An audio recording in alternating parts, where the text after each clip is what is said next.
Gawa ka para mapagtagumpayan ang sitwasyon na ito. Ituloy lang ang pangangamusta sa mga kamag-anak at kaibigan gamit ang text, tawag, o video. Tiyakin na ang mga bata ay ligtas at nasa maayos na kalagayan. Kung ikaw ay nasa stress na, huwag itong ibaling sa kanila. Tandaan, anuman ang iyong reaksyon ay maaaring makaapekto sa kanilang emosyon. Gawin sa bahay ang mga nakasanayan upang hindi mabagot o mabalisa sa panahong ito. Basta siguruhing protektado ka laban sa COVID-19. Magdala ng good vibes sa bahay. Sa wastong pag-iingat, ang virus hindi kakalat. COVID-19, kayang-kaya nating tapusin. Ang hapon po sa inyong lahat. Welcome po sa ating Beat COVID-19 Virtual Presser. Narito po tayo para magbigay ng update sa current pandemic situation sa ating bansa at upang talakayin ang mga initiatives at programs na ipinapatupad natin kontra COVID-19. Ngayong araw ay pag-uusapan natin ang health and sanitation precautions na ginagawa ng ilan salons at barbershops para masiguradong ligtas at protektado sa virus ang kanilang mga customers. Ang salons at barbershops na nagbibigay ng personal care services ay may ginagampanang papel sa ating buhay. Ang mga ito ay essential services na kailangan natin para mas makagalaw ng mabuti at mas guminhawa ang ating pakiramdam sa mga pang-araw-araw nating gawain. Bago ang quarantine, sigurado ako na lahat tayo ay may kanya-kanyang mga routine at regimen ng pag-aayos ng ating mga sarili. Kung may kumpiyansa tayo sa ating sarili, mas madali sa atin gumalaw at magtrabaho. Nang dumating ang enhanced community quarantine, ang ganitong mga lugar ay hindi na natin napuntahan sapagkat ang mga bukas lamang ay ang mga lugar na nagbebenta ng essential goods katulad ng pagkain. Dahil dito, hindi na rin natin masyadong na-prioritize ang ating physical wellness. Lahat tayo ay tila napunta sa survival mode noong height ng pandemyang ito at nakatutok sa tanging kaligtasan natin at ng ating mga pamilya. Kasama sa new normal ay ang unti-unting pagbubukas natin ng ating ekonomiya at bahagyang pagluwag ng community restrictions. Kasama na rin dito ang pagbubukas ng mga personal care services upang magserbisyo sa ating mga kababayan. Siguradong meron tayong mga pag-aalinlangan kung ligtas ba pumunta dito.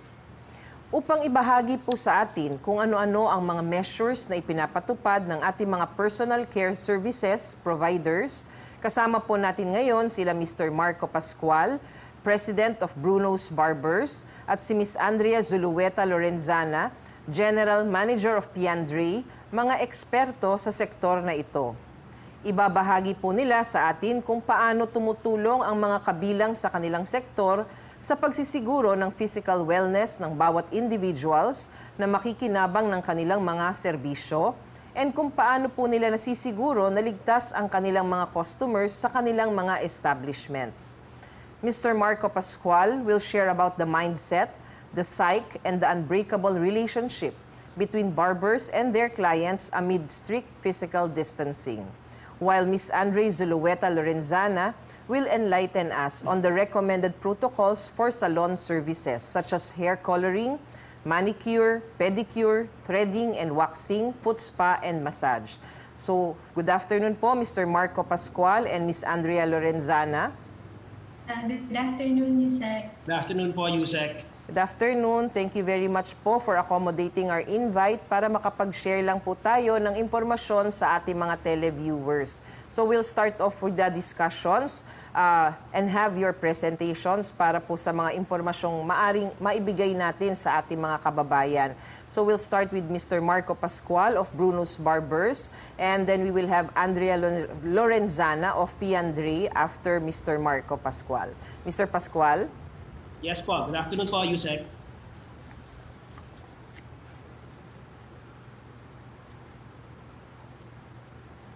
Sige, Mr. Marco, you can already proceed with your presentation. Okay po. Well, ang sa amin lang naman po, no, as a barbershop, and also I guess I can speak for the barbershop industry. Sorry po, Yusek, wala po akong presentation, pero ang masasabi ko lang po kasi about our industry is ang barbering po by the very nature of barbering po is medical po in nature in the past pa ho, no. In fact, yung barber pole po, for example, symbolizes po yung bloodletting. Kaya nga po ang kulay po ng barber pole ay may pula, tapos yung blue po nilagay po sa barber pole para lang po to differentiate po from medical practitioners. So, dati pa ho, even before the pandemic arrived in the country, ang barbershop industry and kami po as Bruno's Barbers had all the hygiene and sanitation protocols in place. Kaya nga po, kung mapapansin niyo po dati, kung pumupunta po kayo sa mga barbershops, pagpasok niyo pa lang po, amoy alcohol na po, no? Ang barbershop. So, noon pa man, meron na ho kaming mga alcohol, yung pagsasanitize po namin ng mga tools po. And at the same time, yung pagsasanitize ng mga tools, yung paggamit ng alcohol, and of course all the hygiene and sanitation protocols that have been in place in the past. In fact po, before pa nga ako ng pandemya, gumagamit na po kami ng mga masks, ng mga face masks sa mga iba-iba naming mga services. Pero siguro po, ang pinaka-importante po na gusto ko pong sabihin is beyond all these protocols that have been set forth by the DTI, which Miss Andrea will be explaining po mamaya, ay itong mindset and psyche ng relasyon po ng barbero at ng kanyang kliyente. Or should I also include the stylists po, no? Yung relasyon po nila. Tulad po ng sa amin, yung mga ibang kliyente po namin, since bata pa po sila, kliyente na po namin, naging tatay na po sila, yung tatay po naging lolo na po ngayon, and generations po of these men have been with Bruno's Barbers, no? And I think it's the same for the stylists in the salons.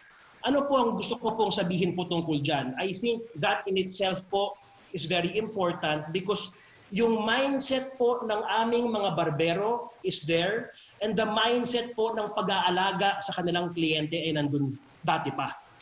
At dahil po doon, syempre dahil hindi lang po ang tingin ng aming mga barbero ay isang kliyente, kung hindi parang kaibigan at matalik na kaibigan at minsan parang pamilya pa ho. Dahil halos kung magpagupit, mahina po siguro ang 3 linggo kung magkita ang isang kliyente at ang isang barbero. At very, very close na po. In fact, minsan mas madami pang alam ang barbero tungkol sa mga sikreto ng mga aming kliyente po, no? So, I think that mindset alone brings about the trust and confidence of the clients and yung pag-aalaga po sa kanilang sa kanilang kalusugan po, especially ngayon sa oras ng pandemya po. And I think po yan po dapat siguro ang magandang maintindihan ng mga kliyente na itong relasyon po ng barbero at ng kliyente, ang stylist at ng kanyang kliyente ay nangunguna po beyond the hygiene and sanitation protocols that have been in place. Of course, importante po yan para we can continue to remind our people and our clients about this. And but I think mas importante po yung mindset po ng ating mga tao. Thank you very much, Mr. Marco Pascual ng Bruno's Barber. So, magandang hina-highlight ni Mr. Pascual, no, yung talagang bond na which is really true. Ito pong mga trust na binibigay ng ating mga kababayan sa kanilang mga barbero, no? Sabi nga ni Mr. Pascual, minsan mas alam pa nila yung mga secrets ng kanilang mga kliyente kaysa dun sa mga asawa ng mga kliyente. So ito po ay napakahalaga dahil dyan po sa trust na yan. Yan po ang ibinibigay ng mga kababayan sa ating barberya. Kailangan tumugon ang ating mga barberya at mga salon para naman ipakita na they can be trusted at mapapatupad nila yung protocols para sa minimum public health standards so that their customers will be safe when they go to their establishment. So, thank you for that, Mr. Pascual. And now we go on to Ms. Andrea Lorenzana from P&Ray para naman po siya ang makapagbigay ng kaunting impormasyon. Andrea? Ngayon po sa lahat, maraming salamat sa DOH at kay USEC na nagbigay pagkakataon sa amin mag-present ngayon. Maging 2 weeks, mahigit 2 weeks na po bukas sa mga salon at barbershop. At makikita po namin na I'm sure many people are thankful that after almost 3 months ay nagupitan na sila. So thank you to the DTI, DOH, and our LUs for allowing us to open slowly and safely. I wanted to show you some photos of our new normal in Piandre. Ito po ang salon namin ngayon. Makikita niyo po na ang physical distancing at 30% capacity ay, siguro next slide po. Talagang malalayo ang mga silya sa isa't isa at hindi talaga napupuno ngayon ang aming salon. Okay. Next slide po. Well, I wanted to show kasi some of our disinfection areas na naayon sa standards ng DTI. Dito namin hinuhugasan at nilulublob sa disinfectant ang mga tools. Yan, pagkatapos ng bawat client para makasigurado tayo na safe ang ating ginagamit for each client. I wanted to show po, I think my presentation isn't playing, but anyway, I wanted to show you our different health declaration forms. Meron kaming QR code sa aming front desk at meron din kaming alternate forms of payment kagaya ng credit card at GCash. Gusto ko din ipakita ang aming uniform at PPE na naayon sa mga guidelines na ibinigay ng DTI. Simple lang ang uniform namin, may face mask, face shield, hair cap, and closed shoes. Walang watch o bracelet para hindi sagabal sa paghuhugas ng kamay. Ang mga staff namin ay nakakahinga at komportable sa bago nilang uniform at nakakakuha sila ng maayos. Naging experience lang namin dito sa new normal ay pagkagaling sa labas, nagpapalit ang aming salon staff dito sa uniform na to. At kung dati ay labas-pasok sila sa salon, ngayon ay nagbabaon na lang sila ng pagkain kaya hindi na sila masyadong lumalabas. Actually, hindi talaga sila lumalabas once nakapasok na. Nakikita din po namin na mas mainam na nakakahugas sila ng kamay bago at pagkatapos ng bawat kliyente. Ito po din ang typical client namin sa salon. So, naka-face mask, tapos kung magpapagawa ng shampoo ay naka-face shield. Madalas rin ay nakikita namin na nagdadala sila ng sariling water bottle at snack kasi ipinagbabawal na din ang pag-serve ng drinks at pagkain. Sa picture na to, nilagay na din ang kanyang bag sa isang plastic na ayon sa DTI standards. Ngayon po, medyo madami nang nagawa namin gupit at nasanay na sa new normal ang aming staff. Ang mga kliyente namin ay pumunta ay feeling safe na din dahil siguro nakikita nila ang disinfection procedures at siguro nami-miss nila na pumunta sa salon. Kaya lang, limited haircut pa din ang pwedeng gawin sa amin. At sa totoo lang po, maliit lang din ang presyo ng haircut kung ikumpara sa ibang services ng salon. Kaya kagaya ng mga branch namin na nasa mall ay hindi talaga sapat para ma-cover ang aming overhead expenses. Kung tutuusin ay 10 to 20% lang ang contribution ng haircut sa aming total services. Kaya hinihiling namin sana sa gobyerno na payagan na kami gumawa ng ibang services na naayon din naman sa mga naunang guidelines na ibinigay sa amin ng DTI. So gusto ko lang ilarawan ng mga services na maaari na sana namin i-offer sa aming mga kliyente kung papayagan po kami ng DTI. So ito po is sa pagkukulay, marami na po kaming nakikitang mga client na naglabasan na talagang kanilang puting buhok at gustong-gusto na nila magpakulay sa kanilang hairdresser. Kung makikita ninyo sa picture na to, parang gupit din ang distancing niya. Actually, sa pag-apply ng kulay, 15 minutes lamang. Pagkatapos ay iniwan din ng client for 30 to 45 minutes. Tapos binabalikan ulit for shampoo and blow dry na parang gupit din. Here's a photo of our staff doing hair treatments. Parang pareho din po ang distancing sa gupit, sa likod at sa side lang ang operator. We also feel kasi that most hair services have these same steps. For manicure, I'm sure madami na talagang gustong-gusto na magpa-manicure. At sa tingin ko po, yung manicurista ay ang pinakamaselan na personnel sa salon dahil alam nilang responsibilidad nila na mag-sterilize at mag-sanitize for each client. Sa new normal, halos wala po ako nakikitang bago na procedure na kailangan gawin kung hindi siguro bago magsimula ay hugasan lang ang kamay ng client for more than 20 seconds, which is for sure more than 20 seconds. Kagaya din ang paghugas natin sa paa bago mag-pedicure. here's a picture of ang nagpo-foot spa na medyo malayo na din po ang distancing ng operator at client. Ito din ay isa sa mga bestsellers sa salon namin na hindi pa namin nagagawa ngayon. So, ayun po, sa loob ng 2 linggo, nakita po namin sa industriya kung gaano kabilis mag-adapt ng mga hairdresser and barbers na sanay na sa ganitong klaseng procedures.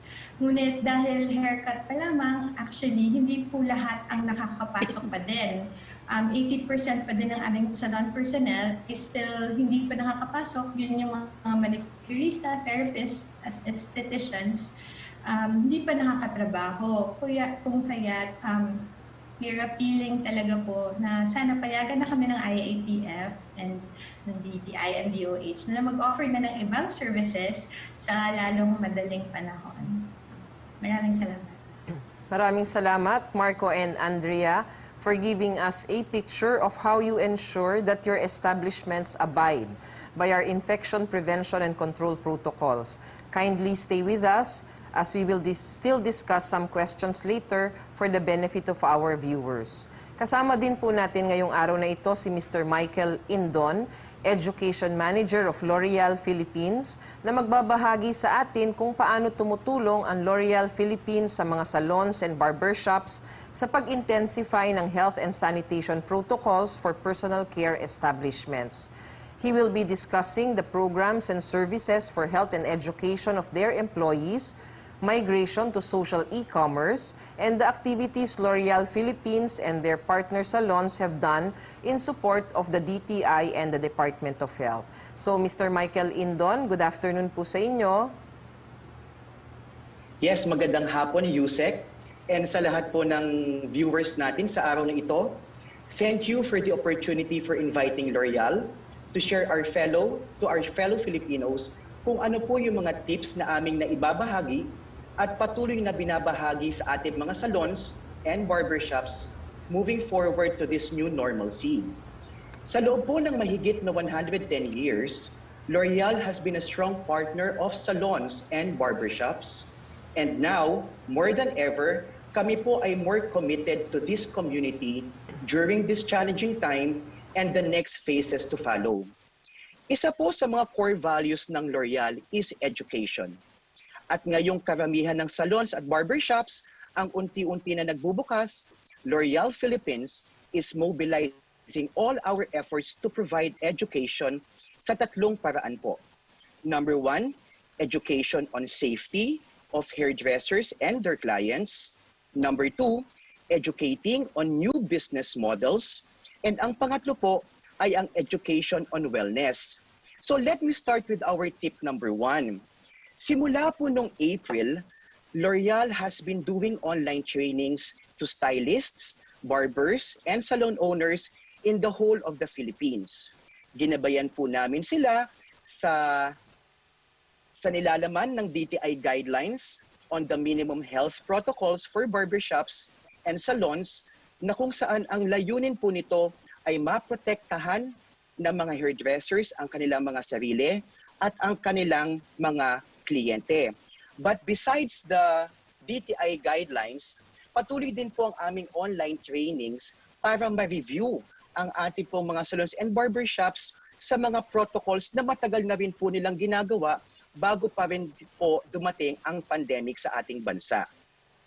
Also, nung nakaraang linggo, we were so privileged and to have the opportunity to guest DOH Yusek Vergere sa health implications ng naturang guidelines ng DTI through a live stream in FB. Sa ngayon po ay naibahagi na namin ang mga importanteng impormasyon sa higit kumulang 100 or more salons and more than 1,000 stylists sa buong Pilipinas. Tip number 2 na patuloy po namin binabahagi sa ngayon sa ating mga salon and barbershops is yung tinatawag po nating education for business. With the new way that salon services and sa demand po ng ibang mga clients na least amount of time na sila ay nasa loob ng mga salons and barbershops, L'Oreal created quick 1-hour services that clients can avail to answer their hair coloring and hair treatment needs. Again, through our online education, We have trained stylists and barbers with the Glow Dry, Concealer, Revive and Hydrate services, in which once ang location po ng ating mga salons is already at MGCQ and other hair services will be allowed, they can offer this to their clients. Tip number 3, besides the 1-hour services, we also encourage salons na sumubok ng mga alternative revenue streams. Lalo na po ngayon na kung saan ay reduced ang salon capacity at limitado ang mga hair services. Isa na po dito ang social commerce. Ito po ay isang perfect platform para madagdagan ang profit ng salon, but still, we are respectful sa government restrictions. Maaari pong gamitin ng mga salons ang social commerce para masiguro na that they keep in touch with their regular clients and mabigyan po sila ng access to professional home care products para mapanatili pa din ang healthy at nourished hair at the comforts of their home. We also encourage ang mga kliyente po ng ating mga salons at barbershops na bumili ng kanilang favorite home care treatments by the social commerce in between their salon visits. Ang kailangan lang po nilang gawin ay hanapin ang FB page or tawagan ang contact number ng kanilang paboritong salon or barbershop at maaari na po silang mag-order na kung saan pwedeng ma-deliver sa kanila ang kanilang mga produkto.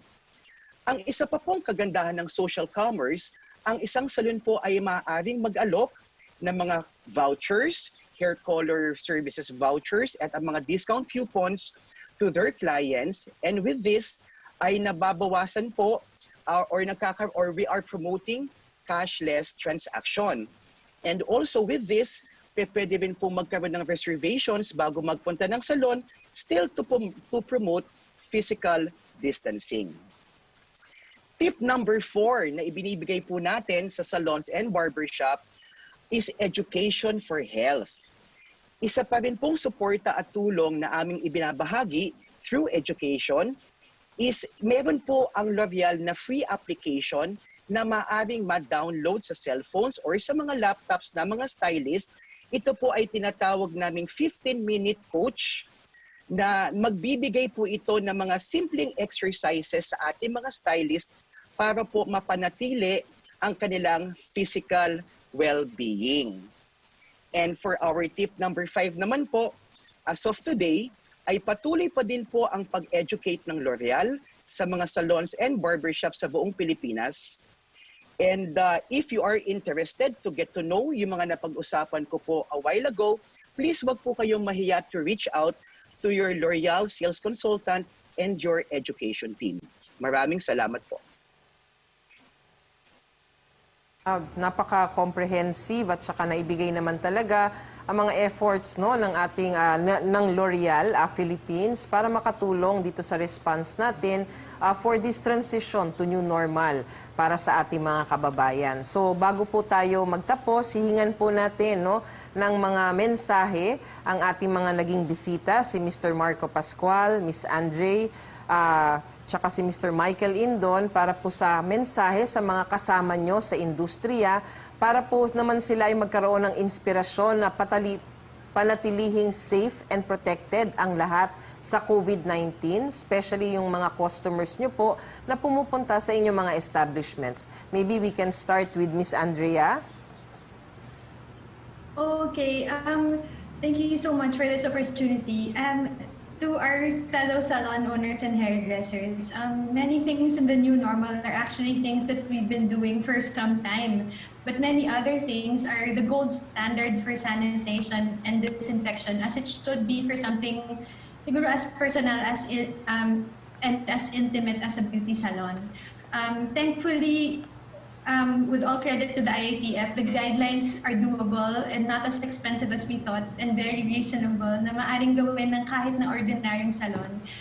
So sana po sa ibang salon owners magbukas na kayo kasi dapat sama-sama po tayo together and kayang-kaya natin to, kapit lang po. We can all overcome this if we work hard together. Thank you, Miss Andrea Zulueta Lorenzana from P. Andre. Mr. Marco Pascual, may we have your message, please? Salamat ulit po, Yusek, and salamat po sa pag-invite po sa akin. No? I think simple lang ang gusto kong sabihin. Yung mga barbero po, ang barberong Pilipino po ay isa sa pinakamagaling na mga barbero sa buong mundo. And I'm very proud of them. In the 30 years that I've been in the business, that we've been in the business, I've seen that. Madami po sa ating mga barbero, kinukuha po sa mga ibang bansa tulad ng Australia, tulad po ng mga Grand Cayman Islands, Canada, and other parts of the world po para po silang kasing galing din po ng mga healthcare frontliners po natin, ng mga barbero po natin. Unfortunately, siguro ngayon lang po sila nabigyan ng pansin. No? And I'm very proud of our Filipino barbers. And I think just because of that, babalik ulit po ako sa relasyon po ng kliyente at ng barbero. Malakas na malakas po iyan. Ako na lang po mismo, bago po ako magpakasal, isa po siguro ako sa, parang ang gusto ko po siya, puntahan po ang aking barbero bago sa seremonya ko po dahil araw ko po siyang nakasama at sana po parang parte na po siya ng pamilya ko. And I think just because of that, yung mindset po na ulit na yan, despite all the health protocols, no, of course, nandyan po yan, tulad ng sabi ni Miss Andrea, it's there and it's good. It's good also for everyone to be constantly reminded. But yung mindset and psyche is always there. And of course, ayaw namin pong pilitin ang publiko na pumunta sa aming mga barbershops at sa mga salons dahil syempre, pero may public health issue po ngayon. Pero ang gusto ko lang po sabihin, kung sakali po sila ay handa na, handang-handa na rin po ang mga barbero at ang mga stylist nyo sa buong bansa. Marami pong salamat. Thank you very much, Mr. Marco Pascual of Bruno's Barbers. And now we have Michael Indon from L'Oreal. Thank you, Yusek. Our community and its bounce back remains at the heart ng aming pong mga efforts during these challenging times. But the power of education ang nagbibigay daan po sa L'Oreal para makapagbigay ng support and solidarity to the community we have loved and supported all of these years.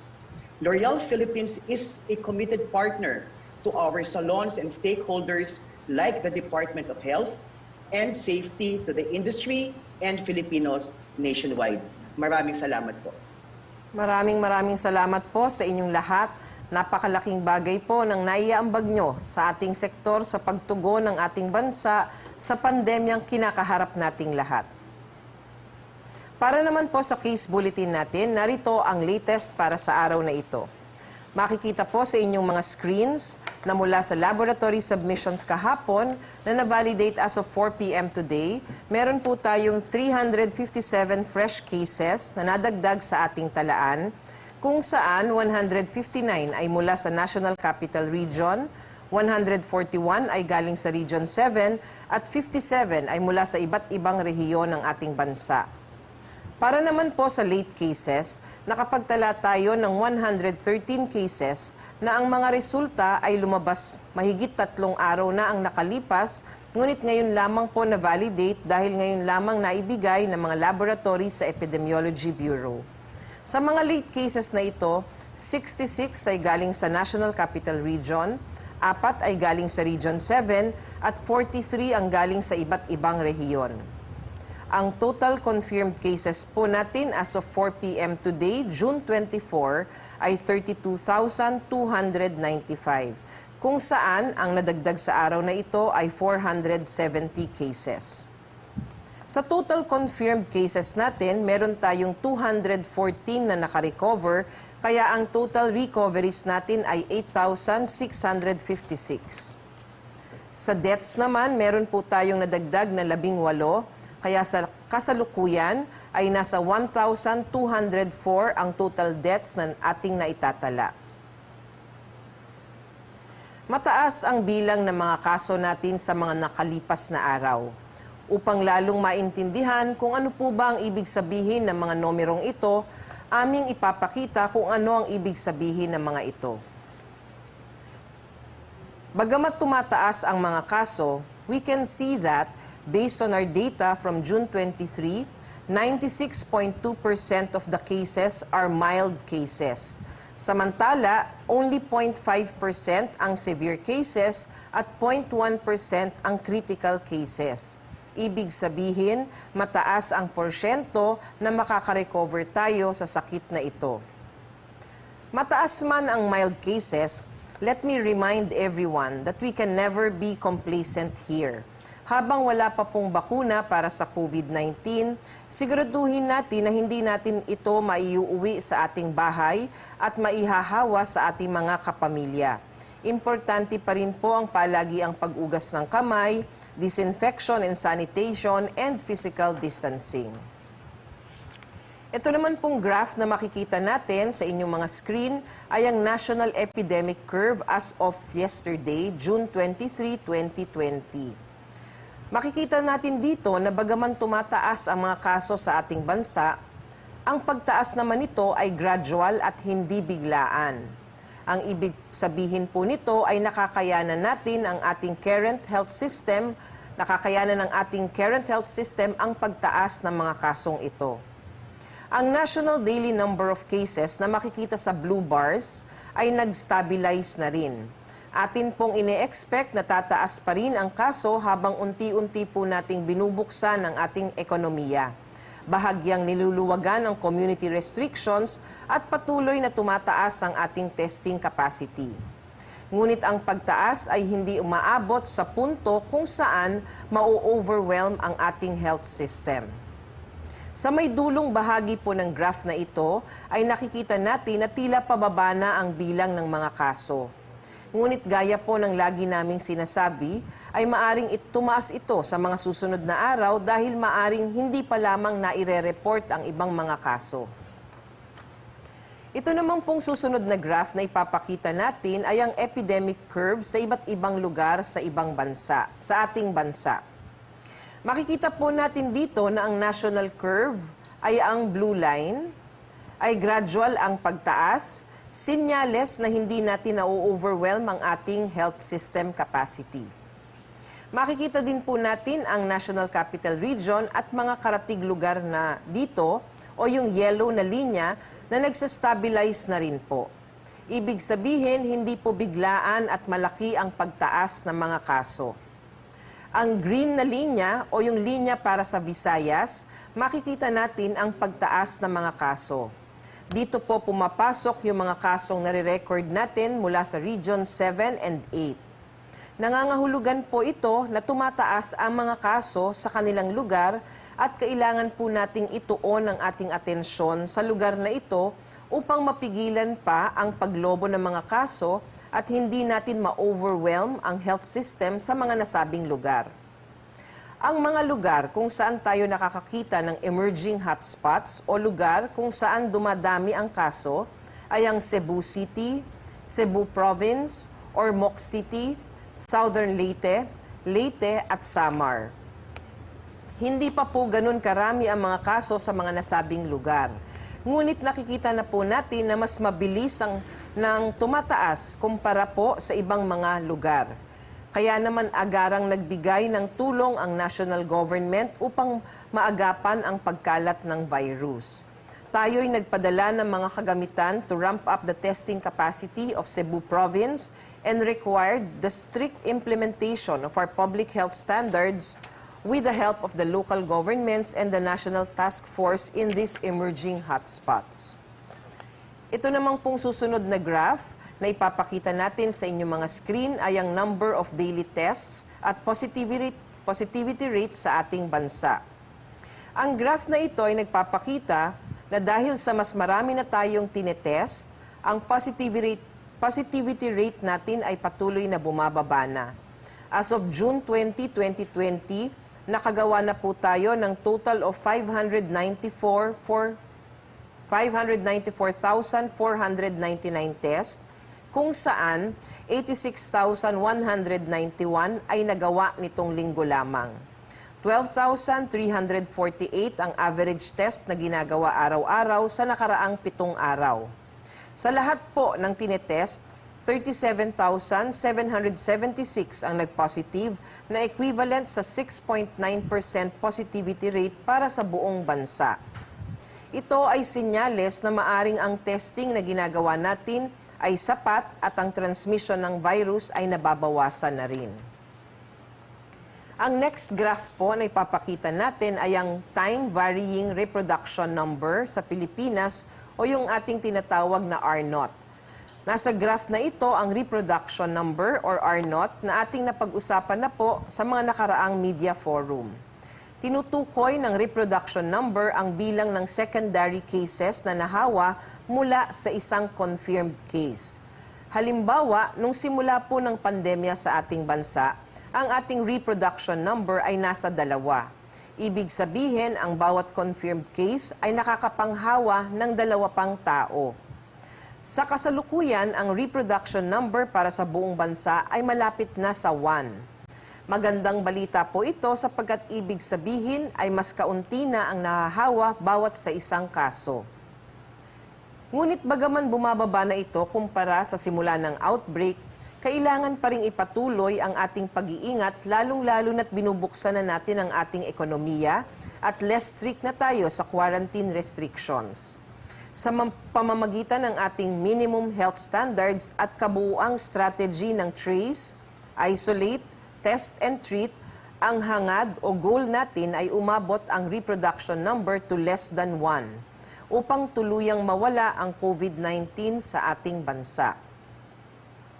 Nais din po nating linawin na bagamang magandang indicator din ito upang sundan ang transmission o pagkalat ng COVID-19 sa ating bansa, meron pong delay ito.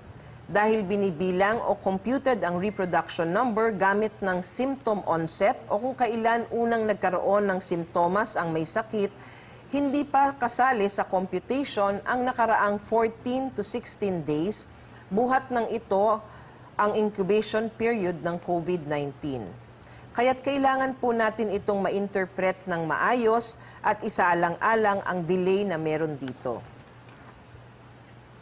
Para naman po sa huling graph na ipapakita natin, ito po ay regarding the deaths o bilang ng mga pumanaw mula sa COVID-19. Nakikita naman po natin na may improvement at malinaw na pagbaba ng deaths mula sa COVID-19. This is an encouraging sign para sa atin dahil bagaman tumataas ang bilang ng mga kaso sa iba't ibang lugar dito sa Pilipinas, kinakaya po ng ating health systems at kakaunti na lamang ang pumapanaw mula sa COVID-19. Kasabay nito ang patuloy na pagbaba ng ating case fatality rate o ang proportion or bahagi ng mga nahahawa sa COVID-19 na namamatay mula sa naturang sakit. As of June 23, ang case fatality rate ng Pilipinas ay nasa 3.73%. Hindi po ito nalalayo sa case fatality rate ng ASEAN na 2.94% at higit po itong mas mababa sa global average na 5.22%. Maganda rin po itong indikasyon na kinakaya po ng ating healthcare system na bigyan ng sapat na medical attention ang mga may COVID-19. We hope that in today's topics, we were able to shed light on some of your questions on our guest establishments so you can once again enjoy some of these personal care services and guide you accordingly on your next visit. We also hope that we have given you a clearer picture of where we are in this battle against COVID-19. Nakikita po natin ang pagdami ng mga kaso sa labas ng Metro Manila na tinututukan na po ng ating pamahalaan upang mabigyang lunas ang pagkalat palalo nito. Habang tinutulungan po natin ang ating ekonomiya na makabangon mula sa lockdown, huwag po nating kakalimutan na may virus pa rin po tayong kinakalaban. Lahat po tayo ay kasama sa solusyon. Each one of us is called to be part of the solution by remaining vigilant and mindful of the health and safety protocols that we need to constantly follow. This way, we can all work together in ensuring that we remain safe and protected from the virus. Let us be responsible for ourselves, for our loved ones, and for all the members of the community. Iyan po ang true essence of being a bayani at tunay na bayanihan laban sa COVID-19. Bago po tayo magwakas ngayong hapon, nais po naming ipaalala na ugaliing mag-fact check. Samot-sari pong articles at social media post ang kumakalat online.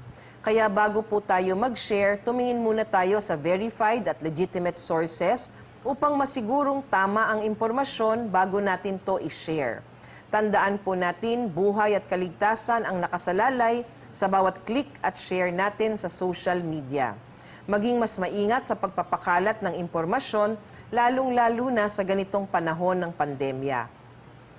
Para po sa mga karagdagang health tips, puntahan lamang po ang Healthy Pilipinas website at ang Healthy Pilipinas Facebook page. Makakatiyak po kayo na ang mga tips at advisory sa website at Facebook page ay tama at kapaki-pakinabang. Maraming salamat po sa inyong lahat. Mula po sa Kagawaran ng Kalusugan, binabati din namin ng maligayang anibersaryo ang lungsod ng Maynila. Mabuhay po kayo, mabuhay po ang mga Pilipino na patuloy na lumalaban sa COVID-19. Tandaan, together we can be the solution. Together we can beat COVID-19. Sa bahay nagsisimula ang kaalaman at paghahanda. Kasabay ng muling pagsisimula natin ay ang bagong pamumuhay para sa ikabubuti ng lahat. Sundin ang mga panuntunan ng inyong lokal na pamahalaan at lugar na pupuntahan. Sundin palagi ang physical distancing. Pag-uwi, maghugas ng kamay at ihanda ng mabuti ang mga ilulutong pagkain. Kapag may nararamdaman, katulad ng mga sintomas ng COVID-19, kumonsulta sa doktor online gamit ang mga iba't ibang paraan ng telemedicine upang hindi na muna umalis ng bahay. Kung hirap huminga, magpakonsulta kaagad sa pinakamalapit na health facility. Maaari ring tawagan ang inyong Barangay Health Emergency Response Team o BHERT. Ang mga kapamilyang may kasalukuyang karamdaman at mga nakatatanda ay dapat mas ingatan.